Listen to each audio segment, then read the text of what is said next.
Hey, this is your girl, BB from the streets, bringing you all that tea. The 2024 WNBA Draft injects fresh talent into the league, but the financial landscape for those rookies differ drastically from their NBA counterparts. While excitement surrounds the incoming players, their base salaries are definitely not nothing to be excited about. With the top pick receiving $76,535. And I hope there's a couple of cents on that, because this definitely doesn't make any sense. This is in their first year. This number rises modestly, and when they mean modest, they mean modest, in the next 2 years. And the second round picks start at something lower than $67,249. While these figures may seem low compared to the multi-million-dollar contracts NBA rookies often secure, the league is working towards long-term stability, aiming to close the significant revenue gap between the men's and women's professional leagues. These financial disparities is a complex issue, but the WNBA is making strides towards increasing media coverage, lucrative sponsorships, and growing fan support. This is what they say they're doing. But for the incoming rookies, I would like to say congratulations, great job, ladies. You worked hard for something and you achieved your dream. And good for you and your families and your friends. But now, we got to get back to those salaries, ladies. Because the present challenge is that this salary they're giving you is like, I don't know what you're going to do with that. I know what you're going to do with it, but I know what it should be, or what I feel it should be as a fan. But it does not take away the potential you have to earn more in the game and the great style of play you have. So all be proud of yourselves.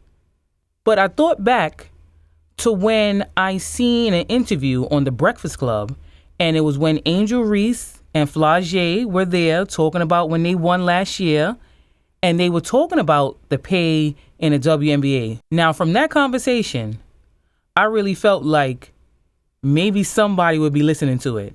But I feel like maybe only we were listening to it, the fans.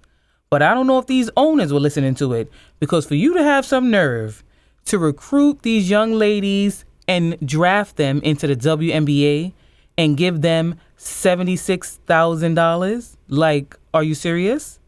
There's janitors that get paid more than $76,000. And they're saying that's for the first round pick.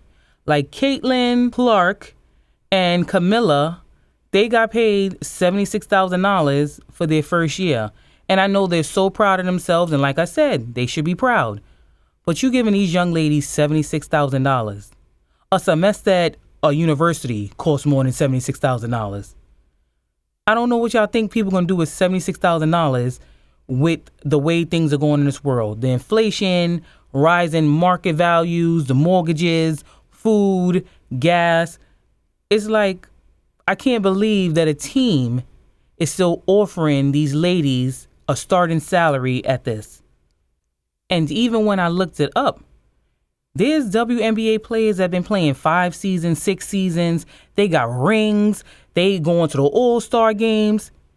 They only getting paid $200,000 and a little better than that. Like the number one player or the highest paid player in the WNBA, she's getting paid like $252,000. Like, how are y'all giving this lady that after you saying how great she is? And I know they say when it comes to running a business, you got to get all the stuff together. Like they saying, they trying to get the fans going. They trying to get, the support going. But you're offering them $200 and some odd $1,000. Like, these young ladies are going to do a 4-year contract and still not make $500,000. Where the guys are going to get drafted this year and their contract is going to start off at the millions. Do you see that? Do you see we have a problem here? Like, America, we have a problem, or NBA, we have a problem, or WNBA, we have a problem. Like, because I'm even thinking back to a few years back with Brittany Griner. She played in the WNBA during her season. They saying how much of a beast she is. She's a monster on the court. She's a great player. But on her off season, she's going overseas to play in Russia.